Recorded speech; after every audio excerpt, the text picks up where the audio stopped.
your greatest influence? Is it a member of your family, a friend, a celebrity? Because the thing is, we're all influenced by something. Could be a person, a situation that happens, like coronavirus, or events that take place around us.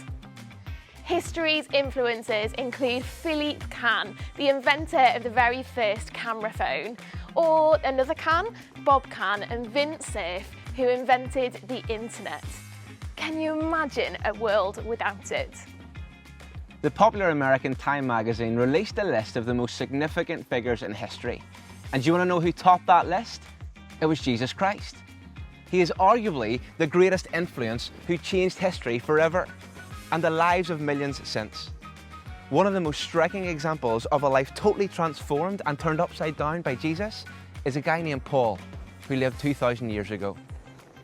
Paul found himself in a courtroom towards the end of his life, but the story of how he got there is quite something. Paul hated Christians. He used his influence as a Pharisee to persecute them. In the book of Acts, it says that he began destroying the church, going from house to house, dragging out both men and women and putting them in prison. Paul was breathing out murderous threats against the Lord's disciples, but something happened that changed his life forever. The risen Jesus stopped Paul in his tracks. And as light from heaven flashed around him, he heard a voice say, "Why do you persecute me?" Paul was instantly blinded by the light and he fell to the ground. His life was totally transformed in that moment. Jesus set Paul on a new path, first to gain his sight back through a man named Ananias, and then to change the world for the good.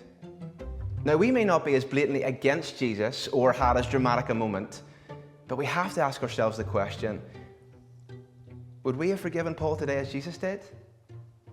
Or would he be cancelled? Paul goes on to write a good chunk of the New Testament. He goes on many journeys, experiencing near-death storm crossings, and all to share who Jesus is and what he's done. He trusted Jesus till the end and used his influence till his final breath. It was his dramatic life change from Christian killer to Christian preacher that landed him in a courtroom in front of a king, sharing about Jesus' influence on his life. The religious leaders tried to have him killed for his new beliefs, and so the king let him make his defence, and this is what he said on that day.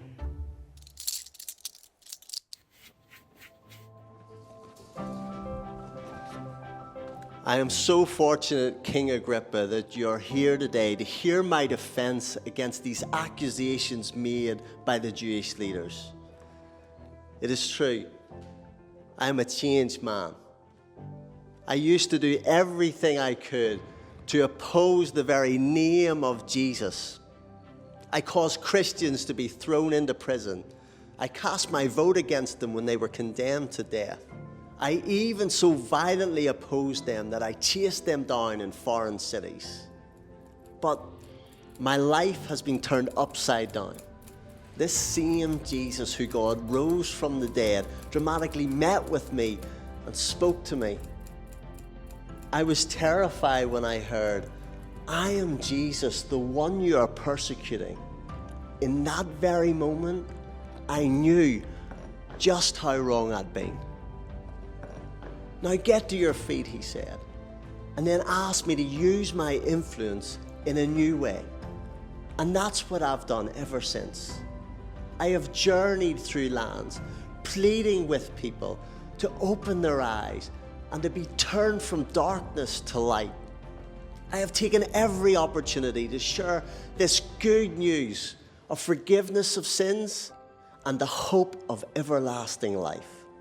And so, I plead with you today. A man listening to Paul that day pipes up, "You're insane, Paul. You're completely out of your mind." I am not insane, and what I'm telling you is the sober truth. The king interrupted him. "Do you think you can persuade me to become a Christian so quickly?" Whether quickly or not, I pray that both you and everyone in this courtroom might become as I am, except for these chains. The story of Paul is incredible. He nearly had the king persuaded. But what about you?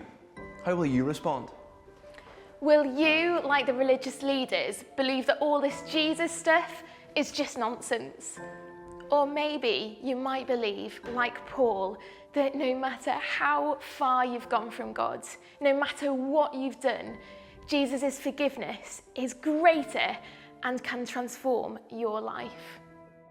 So, what's your verdict?